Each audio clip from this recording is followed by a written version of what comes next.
Que su nombre sea siempre recordado, que su nombre permanezca mientras el sol exista, que todas las naciones sean bendecidas por él y que lo llamen bienaventurado.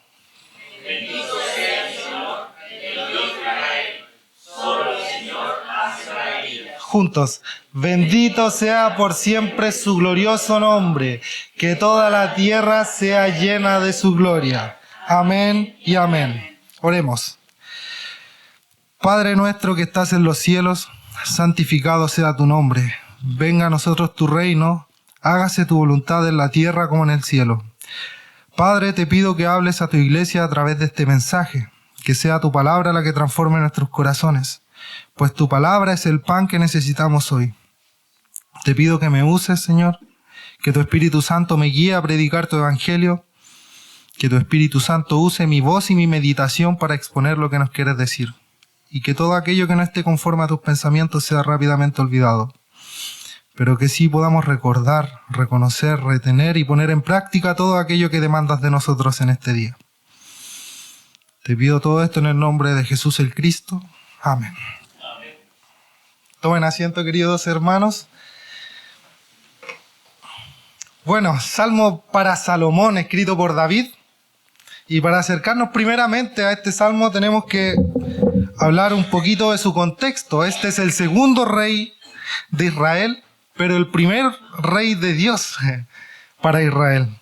Este hombre a quien Dios tomó de los pastizales, del oficio de pastor para ser príncipe de Israel, que gobernara bajo la autoridad de Dios, fue acompañado por Dios en todo. Dios lo llamó para ser rey, lo libró de la persecución del rey Saúl.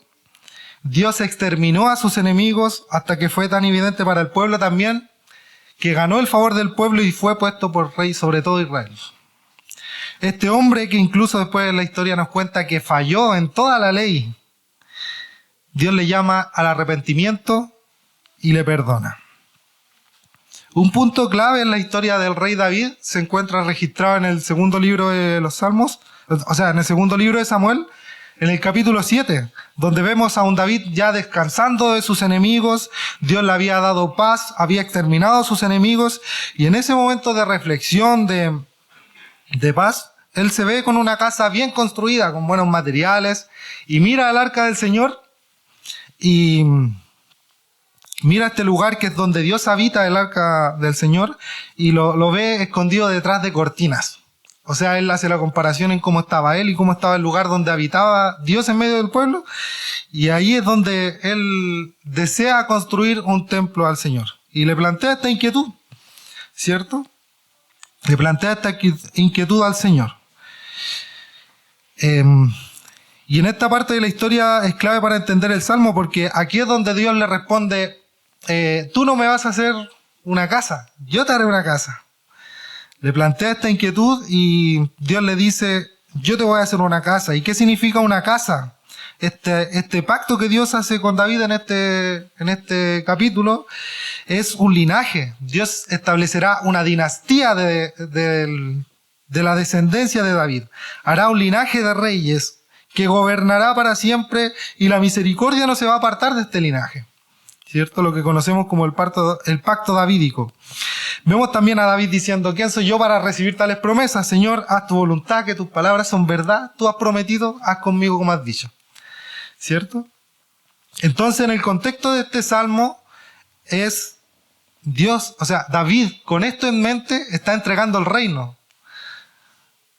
Entrega el reino a sus sucesores, a su sucesor, y David está orando por el rey que viene, por el siguiente rey y por sus sucesores, por el gobierno de estos sucesores. Entonces vamos a abordar este salmo en 3 puntos, ¿ya? El reinado justo y próspero es el primer punto, el segundo punto es el reino que se extiende y el tercer punto, el reino que perdura. ¿Ya? Vamos entonces al primer punto. Cuando vamos al salmo que acabamos de leer con toda esta historia que le conté de David, es importante traer esta historia a la luz porque lo primero que puede decirnos la palabra del Señor hoy día es que esta oración David no se la saca de la manga ni tampoco es una oración aleatoria. No es una oración que está pidiendo o expresando deseos individuales, deseos egoístas, así como el Señor enaltéceme, Señor enaltece a mi familia, bendíceme, hazme justicia a mí. Que igual está bien expresar nuestros deseos a Dios, nuestras inquietudes, nuestras situaciones. Pero digamos que en esta ocasión David está orando conforme a la voluntad de Dios que se le había revelado. Está orando conforme a lo que el Señor le ha prometido y conforme a lo que el Señor ha hablado en el pasado sobre su descendencia, sobre este pacto que hace Dios con David.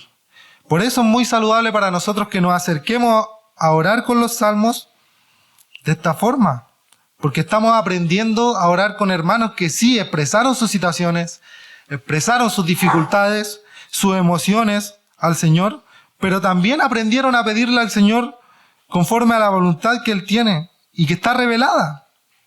Señor, quiero ver que tu reino se establezca. Pidamos, Señor, quiero ver que tu justicia se manifieste en la tierra. Quiero ver al pobre y al oprimido en libertad. Quiero que la gente reconozca que tú eres el Señor. Entonces nuestra oración se voltea al Señor. Y aquí vemos a David pidiendo conforme a la voluntad de Dios. Entonces en el primer versículo podemos ver cómo cómo David está diciendo, Señor, tú eres fiel a tus promesas. Has prometido por una parte que levantarás una descendencia de mí, un linaje de reyes. Por lo tanto, yo te quiero pedir que les des tus juicios y tu justicia a este rey. Reconocemos que tú eres bueno, que estas promesas son tuyas y que todo lo bueno viene de ti. Y que sin ti es imposible entonces que haya justicia en este reino que viene. Te necesitamos a ti. Queremos que este rey que sabemos nosotros que es Salomón, busque de ti, busque de tu sabiduría y de tu palabra para tener un reinado justo y un reinado próspero. ¿Ya? La justicia, entonces, entendemos aquí que es la aplicación correcta de la ley. Ya Dios le pide que este rey aplique correctamente la justicia. Por tanto, un reinado justo está bajo el gobierno de alguien que juzga justamente. De lo contrario, tendríamos un reinado injusto y no próspero y no en paz. Entonces, este versículo y esta reflexión cubren todo el resto del Salmo. Continuamos entonces del versículo 2 al 4. Se repiten mucho estas palabras: juzgar, justicia, afligidos, menesterosos, ¿cierto? Todas estas palabras se repiten, también aparece la palabra opresores, y probablemente todo eso vaya a confrontar nuestra manera de entender la justicia. ¿Ya? Entonces David desea para el rey, para este rey que viene, que este rey juzgue con justicia al pueblo en general, pero hace un hincapié en los afligidos, si se fijan. Hace un hincapié en los pobres, en los que tienen esta pobreza material, en los que no tienen a veces que comer, donde dormir. Y eso es lo que traerá esta paz que se menciona, ¿cierto? Este shalom, esta palabra que decimos que no solamente que se acaben las guerras, sino que haya un bienestar integral en todos los aspectos, en las cosechas, en la familia, en la vida del culto, ¿cierto? En las relaciones del pueblo.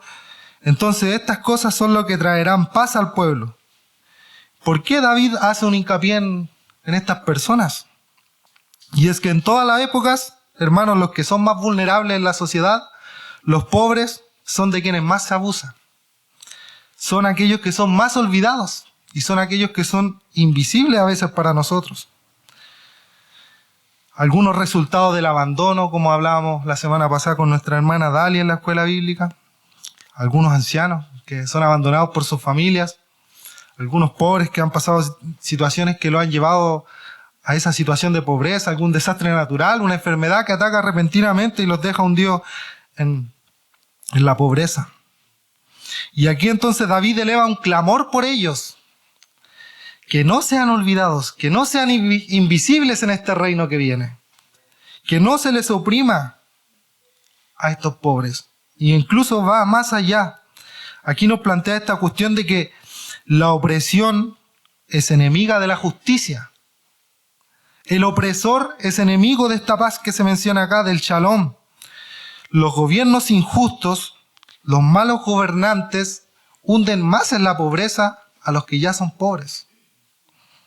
No traen prosperidad, no traen este shalom que mencionamos. Entonces, ¿cómo debe proceder el rey ante esta opresión?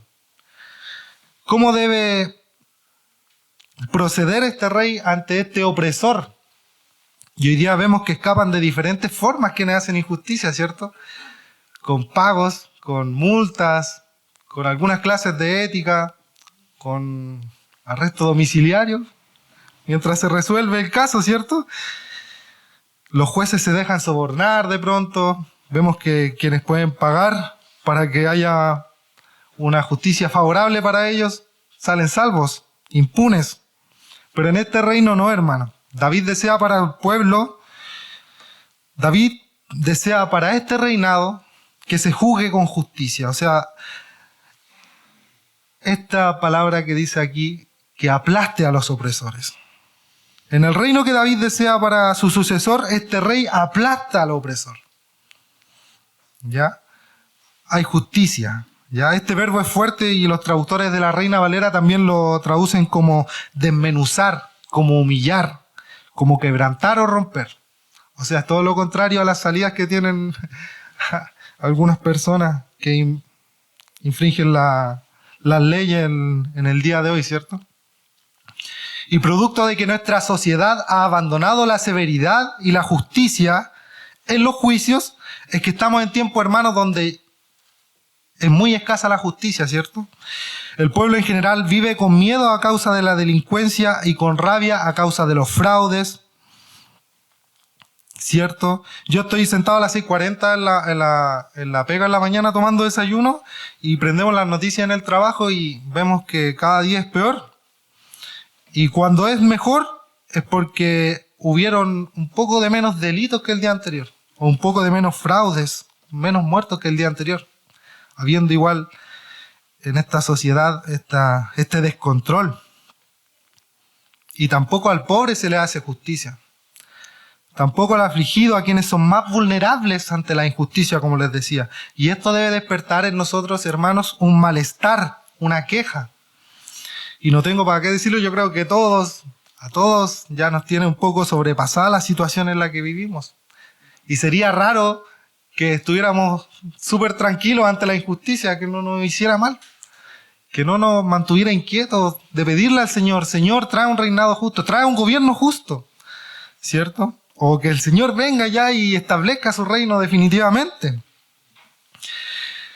Entonces David desea un reinado justo para este sucesor y para sus sucesores, y eso es lo que le está pidiendo al Señor, que a través de esta manera de gobernar justa, con justos juicios, acordándose del pobre, es que traiga esa paz, que este rey pueda traer esa paz. Y nosotros, le voy a preguntar, hermano, ¿deseamos un reinado justo?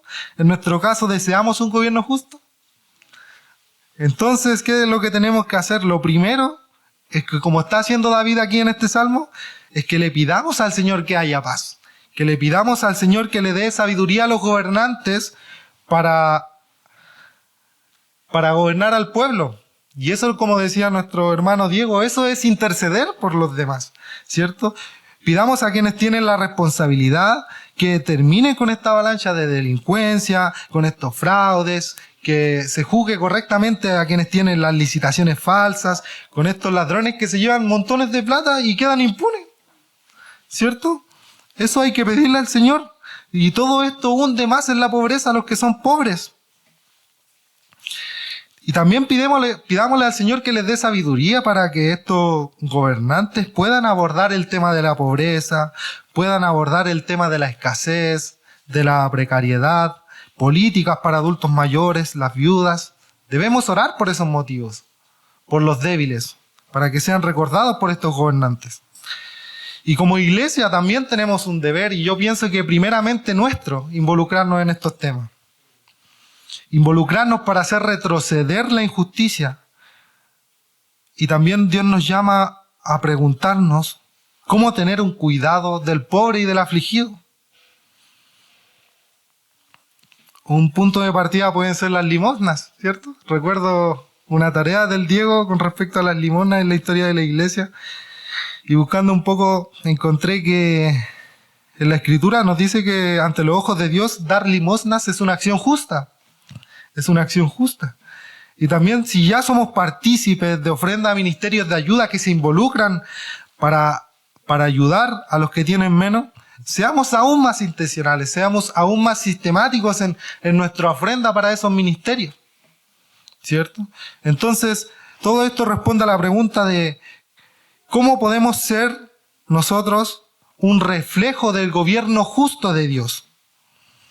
¿Cómo podemos ser reflejo nosotros de un gobierno de un Dios justo? ¿Cómo podemos hacer el bien? ¿Cómo podemos ayudar y buscar el bien de nuestra ciudad? ¿Cierto? ¿Cómo podemos buscar este shalom? Entonces del 5 al 7 también sigue planteando la misma temática. El pueblo va a temer de generación en generación. O sea, la maldad está limitada porque este rey es justo y juzga rectamente. Van a temer los opresores, ¿cierto? Van a temer los malvados porque este rey es justo. ¿Ya? David desea al siguiente sucesor que reine siempre para la paz y para la justicia del pueblo. Pero eso no se queda solamente en el pueblo. En el siguiente punto que le había hablado, vamos a hablar de la extensión de este reino. Entonces las primeras palabras de este párrafo dicen que su dominio se extienda de mar a mar, desde el gran río hasta los límites de la tierra. Entonces en este versículo es donde David empieza a hablar con respecto a la extensión de este reino que ya describimos que es justo. Y de mar a mar hasta los límites de la tierra. Y todas estas palabras nos empiezan hablando primeramente de la tierra prometida donde el pueblo ya está establecido, ¿cierto? Los límites de Israel, ¿cierto? La tierra que Dios promete al pueblo, la tierra donde está David cuando escribe el Salmo. El Señor ya estableció al pueblo en esta tierra y ahora David clama que este reino se extienda, ¿cierto? Que alcance, de nuevo, que su justicia alcance a otros pueblos, que conquiste para hacer justicia más allá del desierto, que los reyes de Tarsis, de las costas, más allá de los límites de su propia tierra, es lo que quiere decir David. Que no se queden encerrados en donde están ellos, que su bendición, que la bendición de este gobierno justo alcance más allá de su pueblo, ¿cierto? En las islas, más allá todavía, ¿cierto? Estos reyes lejanos conquistados comienzan a rendir tributo humildemente a este rey y le ofrecen regalos, se inclinan y temen. David tiene la esperanza de nuevo en esta parte de las promesas de Dios, porque esto tampoco es aleatorio. David está pidiendo por la voluntad de Dios revelada anteriormente. Si recordamos a Abraham, el padre Abraham, a quien Dios prometió una familia grande, numerosa, esta descendencia, esta familia de Abraham, ya se convirtió en un reino, en Israel. Dios le había prometido a Abraham una tierra, y el pueblo, esta familia que se convirtió en un reino, ya está habitando esa tierra. Ahora falta esta promesa de Dios que dice que será de bendición para todas las familias de la tierra. Entonces ahora falta esto de ser bendición. ¿Y aquí es lo que está describiendo el salmista? Esta es una gran expectativa, hermanos. Tiene que ver con la extensión de este reino justo para todas las naciones. Ya este gran clamor que levanta David con justa razón. ¿Por qué? Porque está basado en las promesas de Dios. Y nuevamente, el rey escucha al pobre que clama y al afligido que no vive bajo un gobierno justo. Esto es una bendición en este reino, hermanos. Cuando el débil es oído, cuando ese débil que vive bajo un gobierno que no escucha a los débiles, es escuchado. Eso es una bendición para David en este salmo. Porque las falsas religiones, hermanos, y en sus idolatrías, esos falsos dioses no demandan nada del pueblo. No demandan la justicia del pueblo. Un falso Dios no demanda justicia de parte tuya. No demanda un trato justo a los pobres. Y en esas falsas idolatrías también en esas falsas religiones. También ser pobre es una maldición por algún pecado moral individual. La única razón para ser pobre es ser perezoso. Pero la Biblia nos plantea un montón de formas de llegar a esa situación. Entonces el Señor confronta mi visión de la realidad. En estos tiempos de reflexión, hermano, yo también he sido confrontado. Ha sido muy difícil para mí por todas estas predisposiciones que uno tiene cuando se acerca al texto, que pueden ser políticas, ideológicas, por el contexto en el que crecimos o cómo se desarrolló nuestra vida. Todo esto va formando nuestra mente y trata de interpretar la Biblia para que calce con lo que yo creo, con mis convicciones. ¿Cierto? Pero finalmente el Señor me confronta. Un Dios a imagen y semejanza mía nunca lo haría. Estaría de acuerdo conmigo en todo. Entonces, le invito, hermanos, a recibir este mensaje y a meditar en esta palabra, que nuestras inclinaciones filosóficas y políticas no sean un impedimento para que el Señor nos hable hoy, para caminar a donde Él nos quiere encaminar. Y finalmente somos reformados porque la Biblia es la que tiene que transformar nuestro entendimiento, ¿no? No que nuestro entendimiento transforme o moldee nuestra manera de entender la Biblia. Porque nuestra conciencia tiene que ser cautiva de la palabra de Dios. No la palabra de Dios cautiva de nuestra conciencia. ¿Cierto? Finalmente vamos al último punto, que es el reino perdurable. ¿Cierto? En estos versículos comienza a hablar conforme a la promesa de Dios de hacer que este reino dure mucho, sea perdurable. Estos elementos que dicen que se ore por Él por siempre, que este reino sea productivo, que sea por siempre recordado, aluden a esta parte de la promesa. Y también que sea de bendición para todas las naciones, que sea una nación de sacerdotes, como decía nuestro hermano Diego, para bendición de las naciones, para interceder, para que haya justicia en este reino y más allá de este reino. Permiso.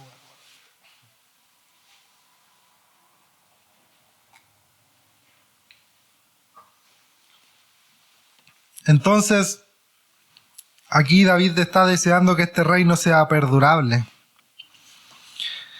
Y aquí quiero empezar a reflexionar un poco acerca del texto y de lo que aconteció realmente después de esta oración que levantó David a Dios. ¿El pueblo pudo cumplir su llamado? Si miramos la historia de este lado de Israel y nos acercamos a estos reyes, a estos reinos, la historia del primer sucesor, David Salomón, ¿cierto? Salomón. Y de los siguientes reyes que hubieron en Israel. ¿Ellos pudieron cumplir este llamado? ¿Pudieron tener un gobierno justo? ¿Extendieron el reino? ¿Su reinado prevalece al día de hoy? Primero, si miramos al primer descendiente, al primer sucesor, Salomón, podemos decir varias cosas. Efectivamente, él pidió la sabiduría de Dios, es conocido como el rey más sabio, y lo hizo para gobernar correctamente al pueblo. Él levantó un templo donde el arca de Dios estaba para habitar en medio de su pueblo.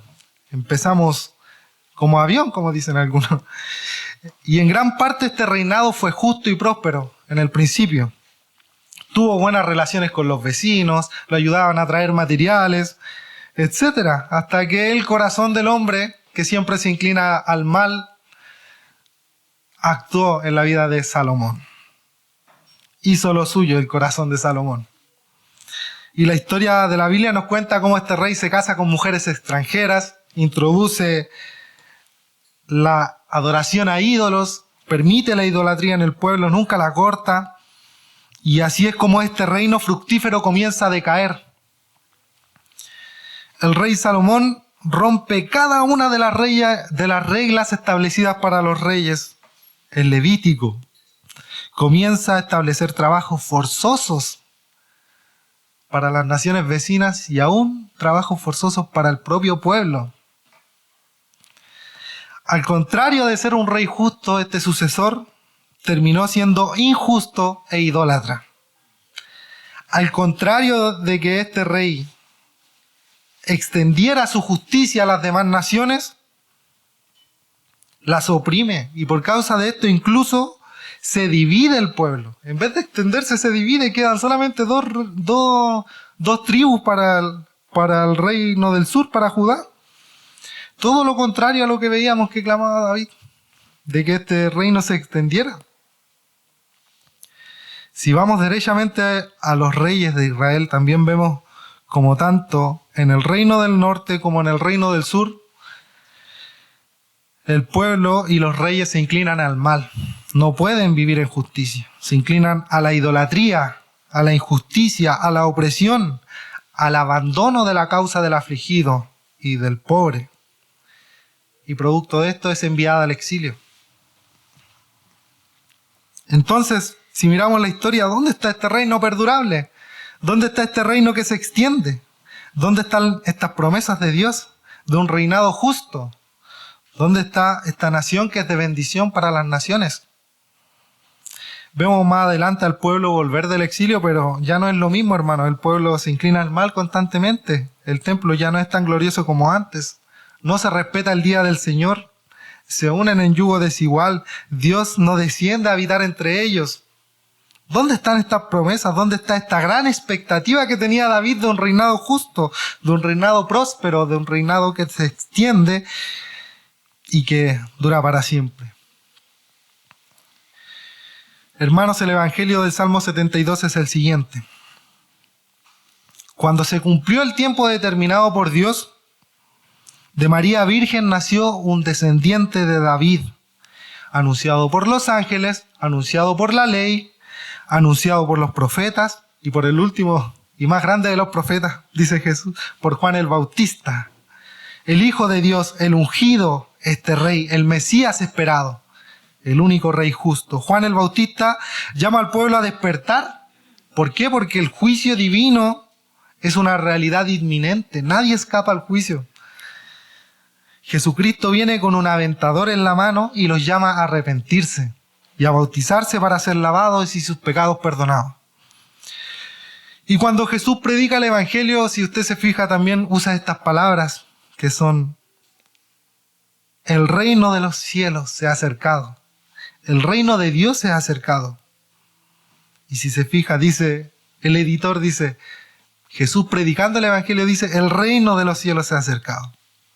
Entonces, vemos en Jesucristo el Rey justo que vive en perfecta justicia, tanto delante de Dios como delante de su prójimo. Tiene una relación justa también con su prójimo. Y muchas veces nosotros separamos estas dos cosas para estudiarlas, como que si una fuera una cosa y otra cosa, pero inevitablemente una relación justa con Dios. Si decimos que tenemos una relación justa con Dios, eso inevitablemente me va a llevar a tener una relación justa con mi prójimo y con mi hermano, con la creación. Cuando Jesucristo vino, manifestó el reino de Dios en el presente. El reino de Dios ya está presente. Jesucristo lo manifestó en la tierra. Este gran futuro que anunciaban los profetas, que se dieron cuenta que en los reyes no estaba consumada esta realidad del reino justo. Este futuro ya llegó en Cristo. Y lo podemos ver porque los demonios huyen y el poder de Satanás es quebrado. Los ciegos ven, los cojos caminan, los sordos oyen, los leprosos son limpiados. Vemos que el reino de Dios alcanza las cosas físicas igual. No es que alguien estaba cegado espiritualmente solamente. No es que alguien estaba por mal camino solamente porque cojeara. Realmente son sanados sus cuerpos. Este reino alcanza toda la realidad. Los leprosos son limpiados y el evangelio se predica a los pobres, dice Jesús, para convencer a Juan el Bautista de que era él. Él era el que ha de venir después de él. Entonces ya hay esperanza para los pobres en espíritu, para los hambrientos, para los que sufren. Y también nosotros podemos ser perdonados por haber fallado en nuestra manera de relacionarnos con Dios y con nuestro prójimo. Jesucristo tiene toda la autoridad divina y vino a buscar a los perdidos y a servir a los demás, dando su vida en rescate por muchos. Y su resurrección inicia esta nueva era en la que la predicación del reino y este rey alcanza hasta lo último de la tierra. Jesucristo está cumpliendo el propósito de extender este reino hasta lo último. Y nosotros que somos su iglesia, yo creo que Chile vendría siendo lo último tan lejos que estamos de ello, ¿cierto? En el tiempo y en el espacio. Hemos sido salvados por Dios. Hemos aceptado el evangelio del reino por fe. Hemos sido perdonados. Ya hemos sido adoptados en la familia de Dios. Ya eres hijo de Dios. Y ya gozamos de la presencia del Espíritu Santo en nuestras vidas. Y en un sentido ya poseemos la vida eterna. Todas estas realidades que Jesús trajo ya, como diríamos algunos que nos gusta jugar, ya las desbloqueó para nosotros. Estos beneficios están desbloqueados para nosotros. Pero esto, hermanos, se manifiesta hacia afuera también. De maneras visibles, Dios demanda de su pueblo que sea la luz del mundo, que sea la sal de la tierra, que sea como una ciudad asentada en un monte donde aquel que anda perdido en el desierto y está a punto de morir de sed, pueda llegar a ese lugar y ser atendido. ¿Cierto? El reino de Dios invadió la historia humana con bendición y salvación. Es una realidad presente y el reinado de Cristo abarca todo soberanamente. No solamente nuestros corazones como individuos, no solamente en nuestra relación individual, y por eso venimos a la iglesia, porque no somos individuos. Podríamos decir mejor una relación personal, pero no somos solos, ¿cierto? El Señor abarca todas las cosas y nos llama a ser colaboradores de Él, haciendo retroceder a las tinieblas como Él lo hizo cuando vino. ¿Cierto? En eso somos colaboradores. Y esto no es una realidad abstracta, solamente de espíritu, de alma, sino que el Señor quiere recuperar su creación completa. Quiere recuperar su creación, sus humanos, sus hijos, su planeta. Y por eso vino a morir, para recuperar toda la creación. Nuestras relaciones, en cómo nos relacionamos con la tierra, con el prójimo y con Él, ¿cierto? Entonces este reino ya invadió la historia humana con bendición y salvación, y eso es una realidad presente. Pero también, por otra parte, esperamos la segunda venida del Señor, ¿cierto? ¿Clama a la iglesia, ven Señor Jesús, o no? Está en sus pensamientos cuando a veces hace alguna cosa, hace proyectos, cuando planea cualquier cosa. ¿Esta realidad está en su mente? ¿Que venga el Señor Jesús? Tiene que estar en la mente, porque cuando Él venga en esta crisis final, universal, este clímax tremendo que va a haber al final de la historia, este reino se manifestará completamente. Y ahí sí que va a haber paz. Ahí vendrá la consumación de los tiempos y podremos experimentar lo que la Biblia describe como los nuevos cielos y la nueva tierra. Ahí sí habrá completa paz. Y ahí habrá salvación integral para ti, en todos los aspectos. Para todos aquellos que confían en Dios. Ahí se van a acabar las luchas, el Señor enjugará nuestras lágrimas y habrá redención para los que confían en Él, pero también para la creación completa. Sin embargo, sabemos que este día también trae juicio y condenación para los que no, para aquellos que no decidieron acercarse a Dios, para aquellos que insisten en vivir lejos de Dios.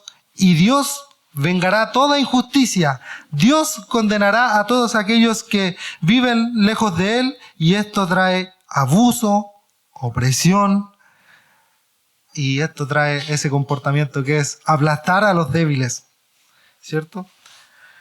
Así que, por una parte, podemos trabajar por este reino en paz y amor, porque sabemos que este día llegará y que nosotros no tenemos que tomar justicia por nuestras propias manos, porque Dios es el que va a juzgar. Como algunos de nosotros pensamos que había que tomar justicia, cuando el Señor nos reveló en su palabra Apocalipsis, ya estamos tranquilos, porque tenemos fe que este día va a llegar. Dios juzgará. Yo no soy el juez, ¿cierto? También podemos buscar el shalom de nuestra ciudad, buscar esta paz intercediendo por ella. ¿Por qué? Porque Cristo ya vino. Tiene sentido, porque Cristo ya vino. No es como que, como va a venir en este último día, entonces esperemos ese día nomás. esperemos sentados. No, Cristo ya inauguró su reino. Y por eso es que podemos trabajar para el shalom de nuestra ciudad. El cielo ya está invadiendo la tierra. Ya hemos sido empoderados por el Espíritu Santo y su palabra ya ha sido revelada completa a nosotros. ¿Ya? Y por otra parte, saber que todo este malestar, que todo este enojo contra los que hacen injusticia, debe descansar en la realidad de que Cristo vendrá. Como decía, Él va a juzgar, no nosotros. ¿Ya? Así que vivamos con esta realidad en nuestros corazones para poder trabajar con justicia, por la justicia, viviendo justamente, y que nuestro enojo también descanse en la verdad de que Cristo viene. Amén. Este es el mensaje que tiene el Señor para hoy. Estábamos viendo que Cristo es el Rey justo, que por el poder del Espíritu Santo podemos alcanzar, por medio de la predicación de este Evangelio a toda la tierra, que finalmente el Señor pudo establecer esta extensión del reino, y que vivamos para este reino que perdura. Que podamos vivir para este reino. ¿Sabe por qué? Porque todos los demás reinos pasan. Todos los demás reinos caen. Todos los demás gobernantes caen. No hay ninguno que perdure, sus filosofías pasan. Por más atractivas que sean, por más carismático que sea un líder, va a pasar, va a caer. Y lo único que va a perdurar para siempre es el reino del Señor. ¿Cierto? Que ya se inauguró en la venida de Cristo, hermano. Amén. Entonces, pensando en esto, podemos sencillamente exclamar junto a David el versículo 18 y 19. Los invito a que nos pongamos de pie para que leamos al unísono esta palabra, para dar fin a este sermón. A la 1, a las 2 y a las 3. Bendito sea el Señor, Dios de Israel. Solo el Señor hace maravillas. Bendito sea por siempre su glorioso nombre, y que toda la tierra sea llena de su gloria. Amén y amén. Oremos. Gracias, Padre, por la bendición que nos das de estar unánimes cantando a tu nombre, porque